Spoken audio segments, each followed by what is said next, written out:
Yes, I am. Good deal. All right, good morning, everybody. Good morning. All right. Welcome to Shawnee Trail for the first Sunday here in 2025. So if you were here for first service, I just want to say, Seth gave me an incredible introduction, said this was going to be the greatest class you've ever been at. I don't know that that's going to be true. As I was talking with Kevin, I can tell you it will be the greatest Sunday morning class from 9:45-ish until about 10:30-ish on January 5th, 2025 that you will ever be at. So we are in agreement there. All right. So this morning, well, first, before I get to that, I will say honestly, though, next week, I've got some stuff prepared, and next week will probably be the best class you will have heard in 2025. Unrelated, the bowls guy is going to be here next week during class, so it'll be really good. But so we'll talk a little bit this morning about the garden. We'll continue that for, we've got 3 weeks. So today is not going to be super in-depth, unfortunately. It will be a setup, kind of an introduction where you start a new TV show. And the first show is kind of lame because they're setting the groundwork for everything that follows. Welcome to January 5th class about the garden. It's going to be somewhat obvious. There are some things we'll point out, we'll talk through. But a lot of it's going to be obvious stuff where we lay the groundwork for what's going to follow. All right, so what are we going to talk about? Here's our 4-week agenda. Tonight, we're going to do the introduction. We're going to talk about God as the life giver and life sustainer. Because ultimately, that was his original model in the garden. It still is today. We forget that. And next week, or 2 weeks from now, we'll talk about the problems that causes. But we'll start off with that. Week 2, sin and shame. Week 3, just ignore that because there's not going to be a part 2 because I only get 3 weeks. And then week 4, the God of grace. So 1, we'll talk about who God is, what the original intent was today. Then we'll talk about how we messed it up. And then we'll talk about how he fixed it.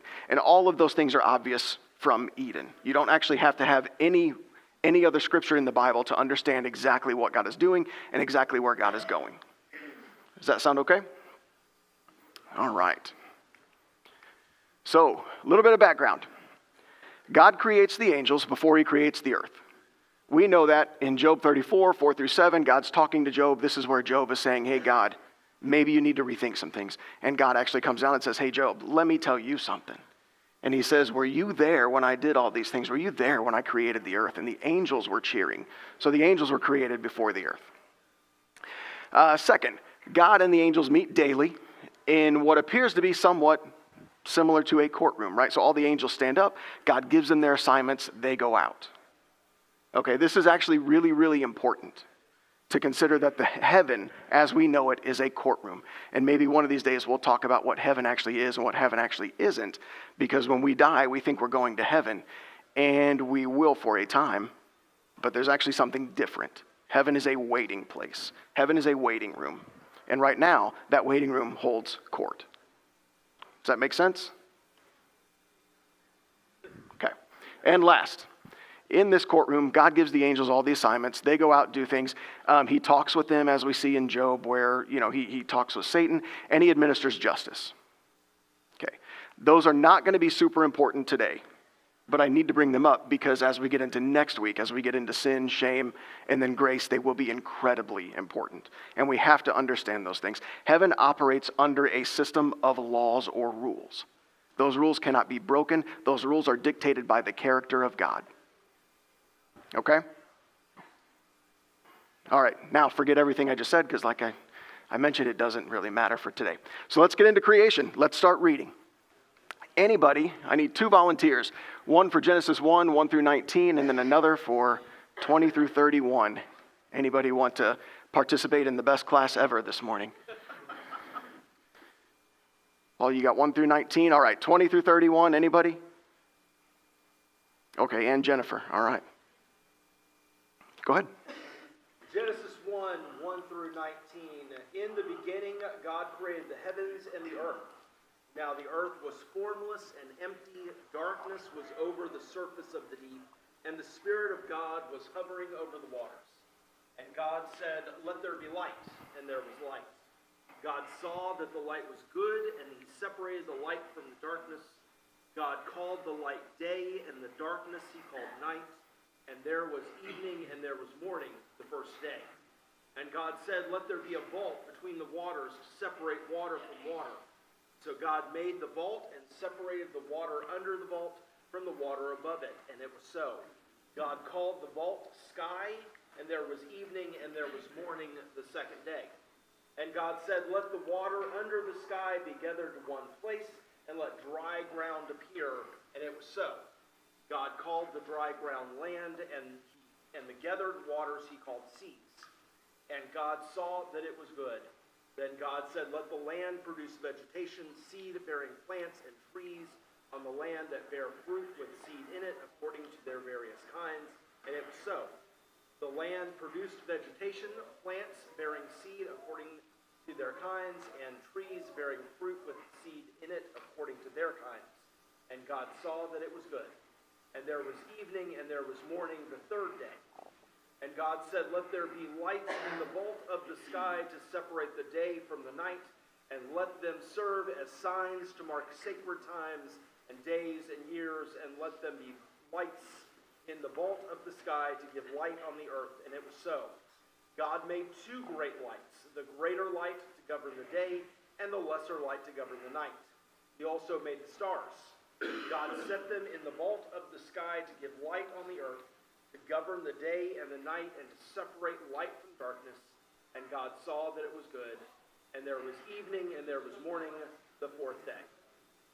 And God said, let the water teem with living creatures, and let birds fly above the earth across the vault of the sky. So God created the great creatures of the sea, and every living thing with which the water teems, and that moves about in it, according to their kinds, and every winged bird according to its kind. And God saw that it was good. God blessed them and said, be fruitful and increase in number, and fill the water in the seas, and let the birds increase on the earth. And there was evening, and there was morning, the fifth day. And God said, let the land produce living creatures according to their kinds, the livestock, the creatures that move along the ground, and the wild animals, each according to its kind. And it was so. God made the wild animals according to their kinds, the livestock according to their kinds, and all the creatures that move along the ground according to their kinds. And God saw that it was good. Then God said, let us make mankind in our image, in our likeness, so that they may rule over the fish in the sea, and the birds in the sky, over the livestock and all the wild animals, and over all the creatures that move along the ground. So God created mankind in his own image. In the image of God, he created them. Male and female, he created them. God blessed them and said to them, be fruitful and increase in number. Fill the earth and subdue it. Rule over the fish in the sea and the birds in the sky, and over every living creature that moves on the ground. Then God said, I give you every seed-bearing plant on the whole face of the earth, and every tree that has fruit with seed in it. They will be yours for food. And to all the beasts of the earth, and all the birds in the sky, and all the creatures that move along the ground, everything that has the breath of life in it, I give every green plant for food. And it was so. God saw all that he had made, and it was very good. And there was evening, and there was morning, the sixth day. All right, that is all of Genesis 1. Now, this class is not going to be, did God create the world in literal 24-hour periods of 6 days and then rest on day 7. That's not what this is going to be about. And depending upon the version you read, there is some ambiguity there. Did you guys read from the NIV? Yeah, so it says the first day, the second day. If you read from the NASB, it actually says one day, a second day, a third day. So there's a little less specificity there, right? Any first day, any second day, as opposed to a first, or the first day, the second day. So take that for what you want. If you guys want to come back next week and yell at the Bulls guy because I said that, please do. And then when I'm here in week 3, we'll continue on with the garden. But so pretty incredible stuff, right? God creates light. He creates the sky. He creates, so day 3, that thing is supposed to be, it's supposed to look like the continents, the landmass. It kind of looks like a peacock. I'm not sure what that's all about. But then he also creates plants, right? And then we get sun, moon, stars. We get the fish. And I really enjoy the fish reference, right? Because I'm terrified of sharks. terrified, like irrationally terrified. If I go swimming in a pool where there are other children and the water is 6 inches deep, I'm afraid that Jaws is going to come out and like rip my legs off. So terrified, irrationally so. And in Genesis there, as he's talking about creating the fish, again, depending on the version you read, he says, I actually created the great beasts of the sea, or monsters of the sea, which is why we have a picture of Nemo up there, right? For people like me that can't handle that. So then he creates the birds. Then day 6, he creates animals, everything that goes on the ground, and humans. The only difference between day 1, 2, 3, 4, 5, and day 6 is at the end of days 1 through 5, God's creation is good. At the end of day 6, God's creation is very good. That will come into play here in just a bit. And then day 7, as we start chapter 2, which you don't have up here, he creates the greatest thing ever, rest. Right? How many mothers in here wish that God had created rest every day instead of just day 7?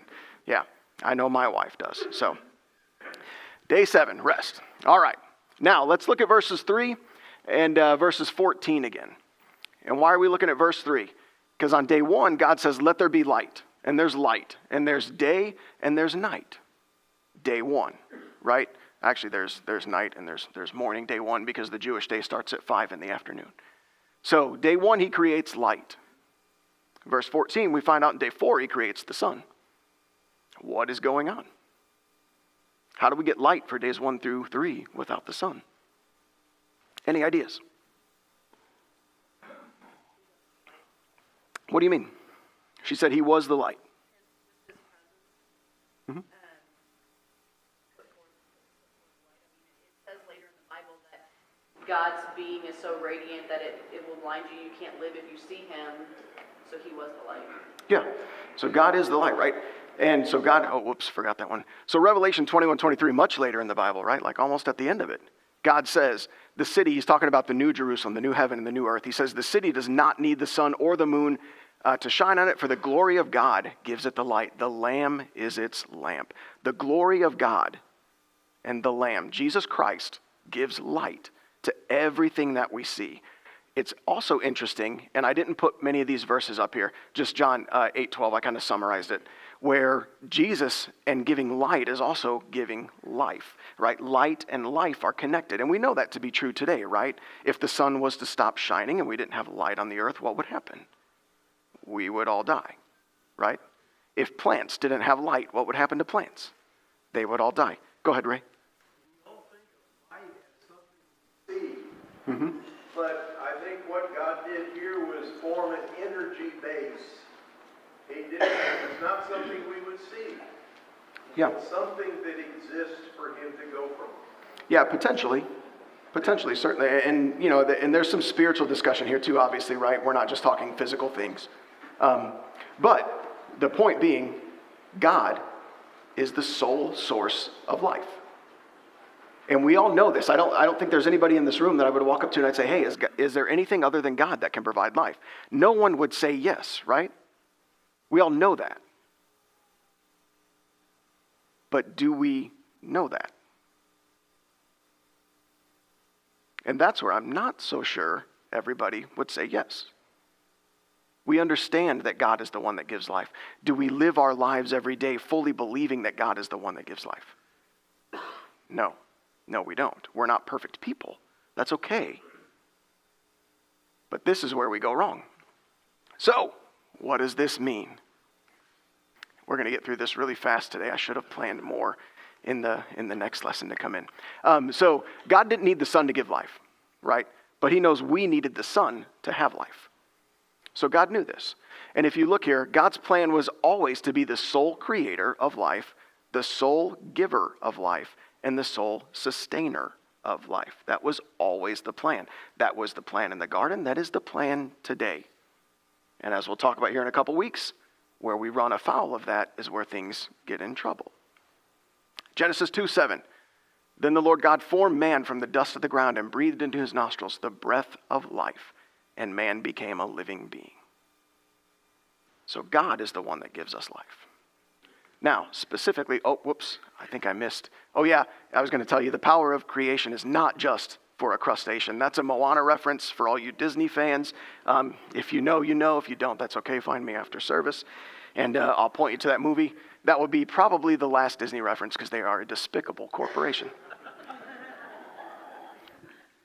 All right, so what is the breath of life then? If God is the giver of life and God breathes life into us, what is the breath of life? Any ideas? I think I heard someone whisper it over in this direction. The Spirit of God, right? Yeah. So, logic, right? God creates Adam's body first. Then he breathes into him, right? It says he breathed into Adam's nostrils the breath of life. Well, Adam doesn't have nostrils if his body isn't already created. So Adam's body is created, but it's lifeless. And so God breathes life into it. Genesis 2:7, the breath. I had to put the pronunciation on here. I'm really, really terrible at Hebrew. Give me 1 second. Really terrible at Hebrew, so all the pronunciations should be up here. I was talking to Jonathan Schwartz the other day. I said, when I try to say Hebrew words, like two things happen. One, obviously I mispronounce them. Two, whoever is close to me just gets spit all over because it doesn't work out. Go ahead, Nicole. So do you know if the term breath of life changes meaning then? Because later it says every animal that has the breath of life in it.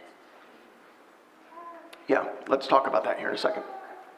We'll put a pin in it and we'll circle back to make sure that we level set. So that's if you guys that are going to second service, you'll understand that in a minute. So the breath of life is neshama, and it means a vital breath that gives spirit. So not only do we have a physical body, now we have the breath of life that is spirit. And those two things come together, and now you have an animated physical body that has life. Right? And this is true. Everybody in our culture, everybody in the world would assume that to be true because we define death by, at the time, the spirit separates itself from the body. Once that happens, you are no longer alive. That's how we define death. Now, we have different ways of measuring that and understanding how that happens. We don't know exactly why that happens sometimes. We don't know exactly the moment that it happens. But we have different ways to sort of quantify that when that happens, we know somebody is dead. Right? So God gives us life. He gives the Spirit. Adam's spirit is what God breathed into him. So life is through God's Spirit. Now I say Adam's spirit, meaning Adam's individual spirit. But Adam's individual spirit came from where? God's Spirit. God breathed his Spirit into us. So John 6:63, it is the Spirit who gives life. The flesh profits nothing. The words that I've spoken to you are spirit and life. That's Jesus talking. It is the Spirit that gives life. What is the breath of life? Exodus 3:14. This is where we're going to answer your question, Nicole. So as we start looking, what is the breath of life? What is spirit? What does this mean? Where are we going with this?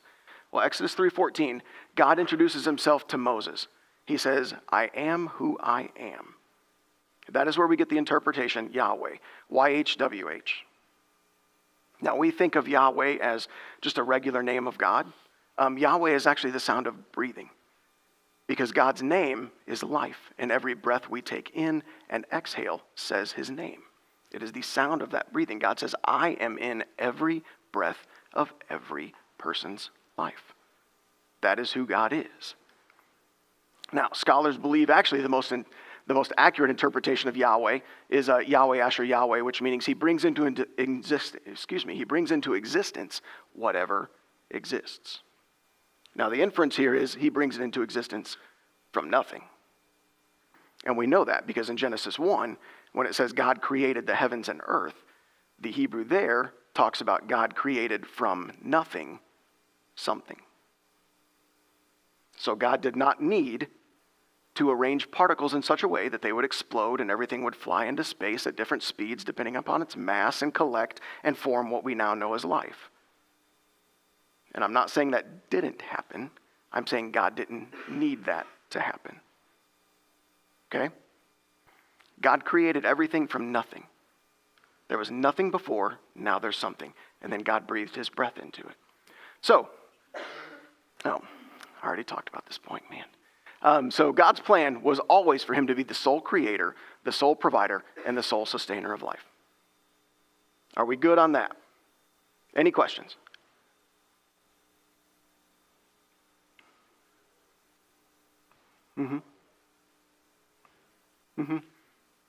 Say that louder.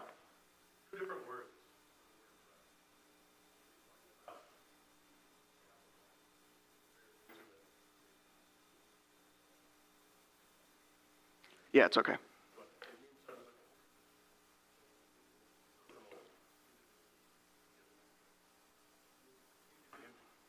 Yeah.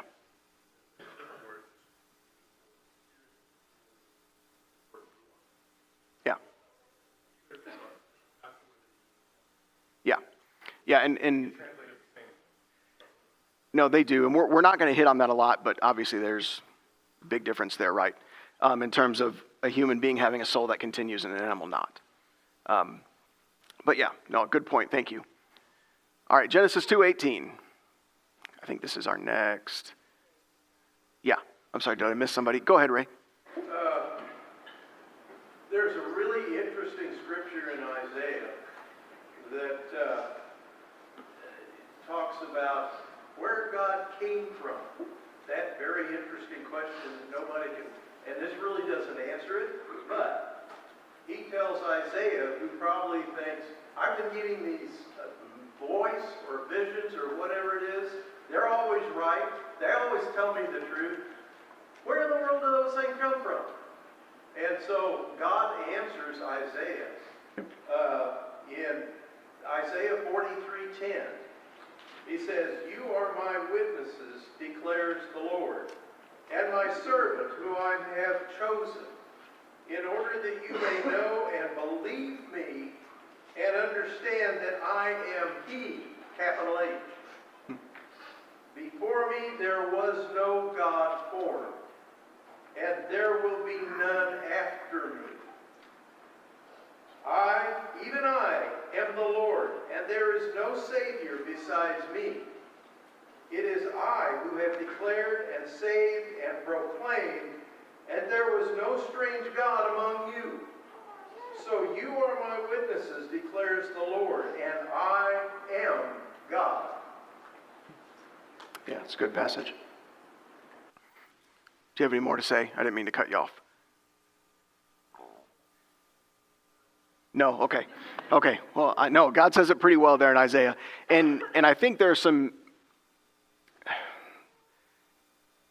some warfare things there that I think he's referring to more so than where he came from. But we can deal with that at a later time, probably not when I'm being recorded.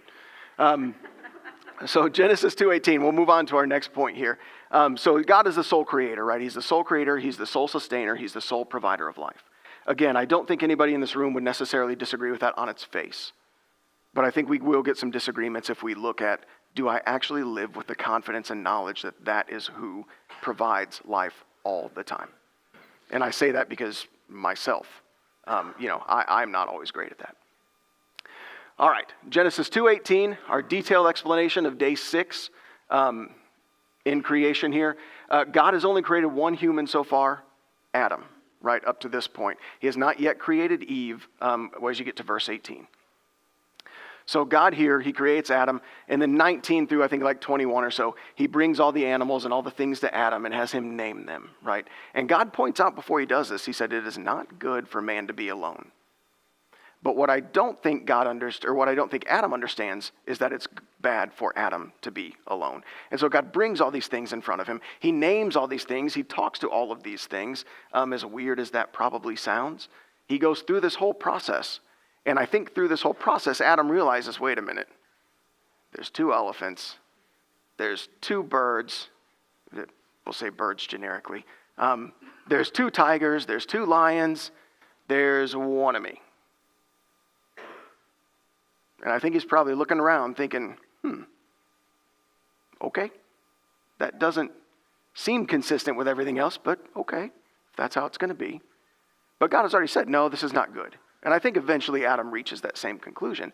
Because here in Genesis, in 21 through 25 there in chapter 2, God creates Eve. And now remember, day 1 through 5, everything God creates, it is good. Day 6, he creates Adam. Adam names everything, and God says, whoa, this is not good. So then he makes Eve, who is a suitable helper for Adam, meaning she helps make Adam complete. What this does not mean for all of the feminists out there, or all those that just don't want to think that male and female are necessarily of different value, which we'll touch on that in a second. it doesn't mean that she serves him subordinately. It means she completes him.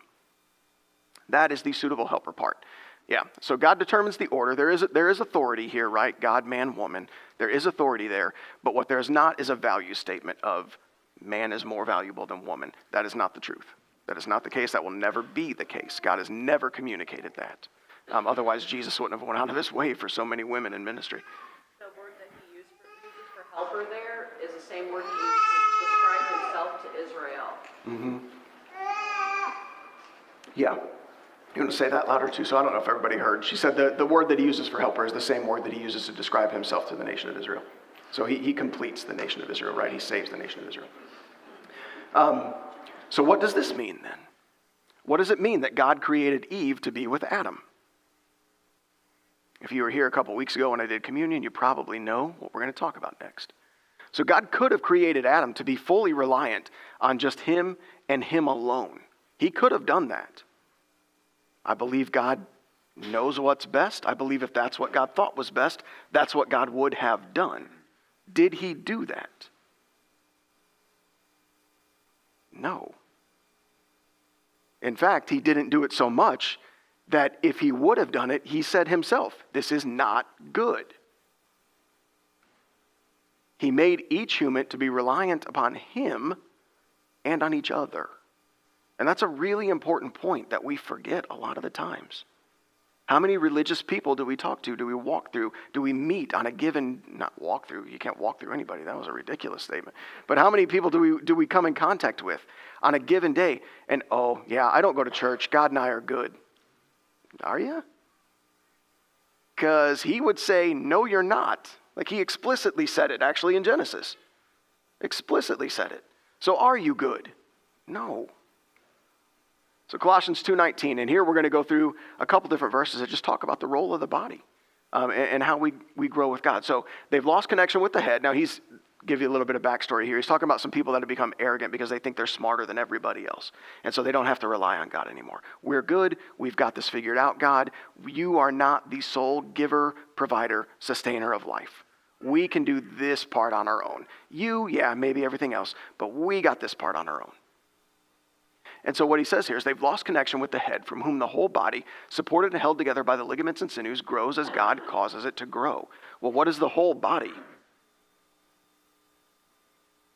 That was an easy question, guys. What is the whole body? The church, yeah.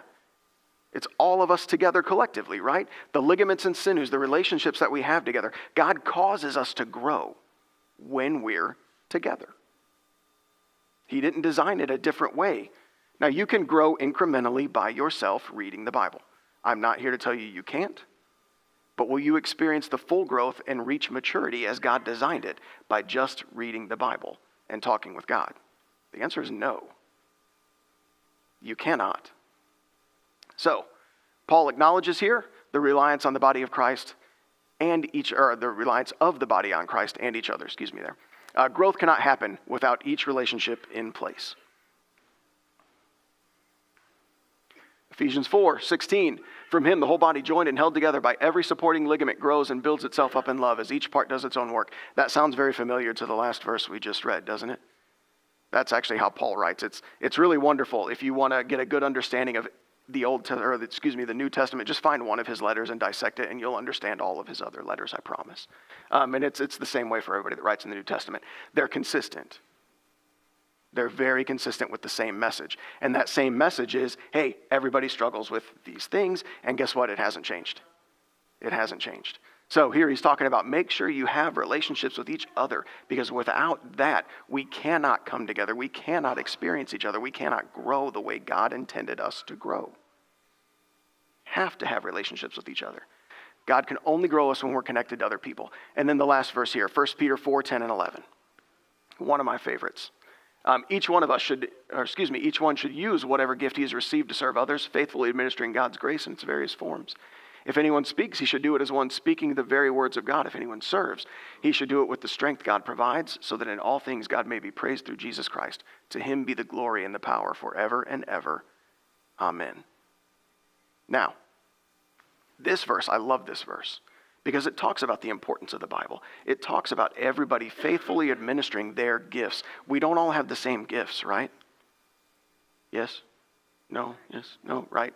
Okay. Sorry, I can't tell if I'm putting you guys to sleep or not, because it's kind of routine stuff here. But so we all have different gifts. We all use those in different ways. They're not beneficial unless you have relationships with other people. God doesn't give you gifts to help you personally. God gives you gifts so that you can faithfully administer His grace in various forms while serving others. That's the whole purpose of spiritual gifts. Now, how does my spiritual gift of being super sarcastic and offending people constantly? I don't know how that works just yet, but He gave it to me, so.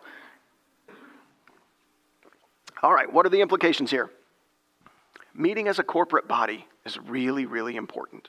What we do on Sunday mornings, is it the most important? No, I wouldn't say that. But it is really, really important. We have to experience the whole body all at once. Imagine what you would do in a given day if there was a certain part of your body that just didn't show up.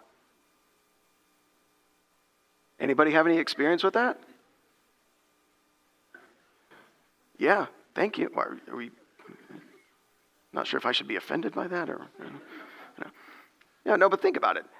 Last Sunday, I have really terrible sinuses. I get real bad sinus headaches a lot of the time. So last Sunday I wake up, I have this terrible sinus headache. I don't know what to do. I try to get out of bed. I can't even see straight. Like my brain cannot process what is in front of me because the sinus pressure is so great. And I'm sitting there thinking to myself like, oh my goodness, what am I going to do? And I felt completely lost. And so I laid there in bed for a little bit longer. By a little bit, I mean like 6 hours longer. Just because I couldn't function because my eyes weren't working right. The body of Christ is no different. It's no different, guys. If we are missing a group of people that have a certain gift every Sunday, the body doesn't function the way it's supposed to. We are crippled. We are hamstrung by that. All right, small groups are vital to growth and should be the central point of connection for each member in the church. This is actually what I think is more important than Sunday morning. Small groups. Yeah, well, I don't just say that because that's now what Jared and I do. I say that because I believe it and I've seen it over the past couple of years. If you really want to grow, yes, you need to be here on Sunday. More importantly, you need to be in a small group. Because that's where you're going to get real connection. It's easy to show up here on Sunday morning and just talk to people and tell everybody you're doing fine like we all do and go on about your day. It's harder to do that in a small group where people understand and get to see a little bit more of your day-to-day personality. And that's where growth happens, guys. So not only is Sunday morning important, small groups are vitally important, okay? I would encourage all of you to be a member. Discipleship groups as well. Those are small groups. Not necessarily in the sense that we would consider them small groups as far as, the church-wide, but they are small groups in the sense that you get to know people. You create and you cultivate those connections with other people. There are men in this room that I know if I had an issue, if they seen me do something I wasn't supposed to do, I know for a fact they would be on me all the time. And that's a good thing. That's a very good thing. And they wouldn't be there to point out how terrible it is, that I'm doing or how horrible it is that I missed, one other thing. They would be there to let me know that they love me, that they're there to support me, that they can pick me back up as we walk along this path. And if you don't have that, good luck to you. Just to be very frank. Get in a small group. Get active with that small group. Get personal with that small group. I beg you guys, if you want to grow, this is the way God designed it. Otherwise, Eve would have never been created. Promise. All right. Discipling is a key component to connection and growth as well. Why do you think Jesus tells us to go disciple the nations? Because it's how we grow.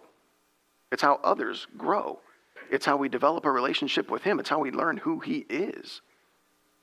We don't just, you don't necessarily experience Jesus by just reading the Bible. You learn who Jesus is, but you will have the most boring Christian walk of anybody ever to exist because you'll never experience anything because you're isolated. Not not coincidentally, if you read James, sin starts with isolation.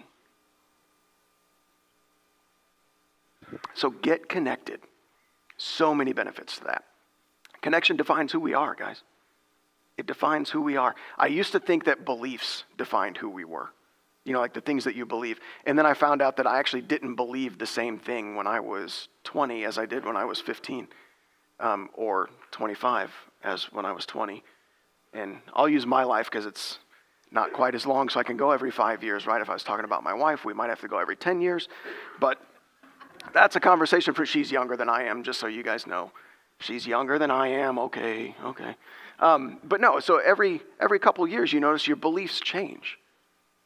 And if your beliefs are changing constantly, then they're not at the core of who you are. Because that would mean your body's in constant turmoil. But what is at the core of who you are? Your connections. Starts with God. That's who defines you. Or, unfortunately for some people, doesn't. And they are in constant turmoil. God defines who we are. Our connection with God, our connection with others define who we are. Not only does that tell me how successful I'm going to be in my life, it tells me how mature I'm going to be throughout my life. Those connections. All right. God did not call his creation very good until humans were connected to both him and others. And that's very significant. When you talk about the being that wrote the entire Bible, that had the entire world, the history of humankind, of life in general, planned out prior to creation, he could have used any words he wanted to use because he knows them all and he understands very well how to use them, right? And so we get to a point where days 1 through 5, he says, yeah, that's good. And then day 6, he connects everything. And he says, yeah, that's very good. He didn't have to say very good. He did because it was, right? Everything was good until it was connected. Then it was very good. Any questions? All right, we might finish. We're going to finish a little early, which is something that is never associated with my name. So, Merry Christmas to all of you. But no, so our conclusions here. God always intended to be the sole creator of life, provider of life, sustainer of life. That was always his intent. From before he created us to after we are gone and with him. That is his intent. Just because we messed things up in the garden doesn't mean that changed. Yahweh, the breath of life, breathes life into everything created. And he creates things from nothing. So I want to make sure I'm very clear. Yahweh, the Spirit of God, breathes life into everything that has life. Everything that has life. So life doesn't happen without the breath of God in it. Do trees grow without the breath of God in them? No, they don't. Do humans grow without the breath of God in them? No, they don't. And this is where Justin's point earlier of the two different ways of interpreting breath of life is very important, because what I'm talking about is physical life. He gives us a spirit. That doesn't necessarily mean the Spirit is indwelling within us. But his Spirit does give us life. Do I need everybody good with that?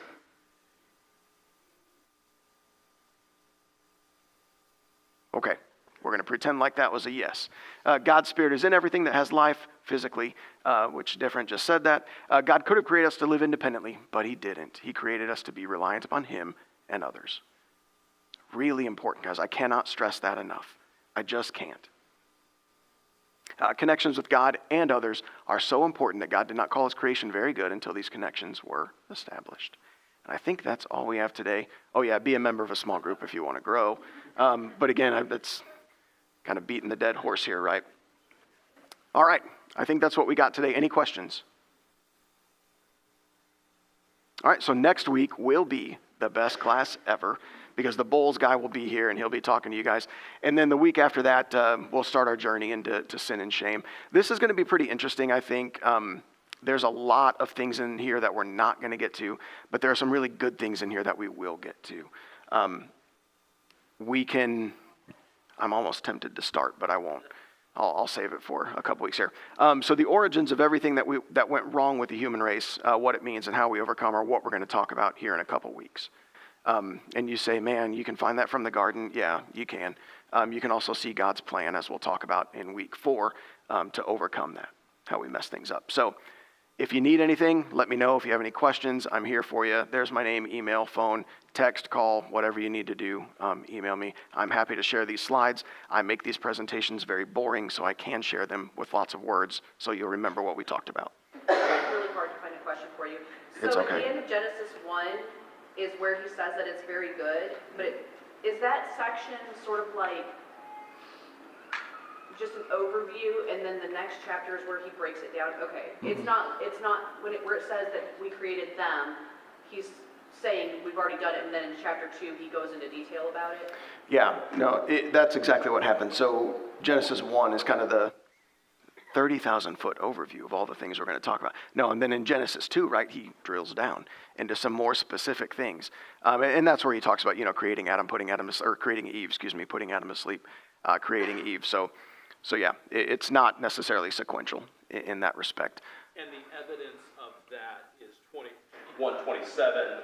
So God created mankind in his own image, in the image of God he created them, male and female he created them. Yeah. So this is Adam and Eve that's been made.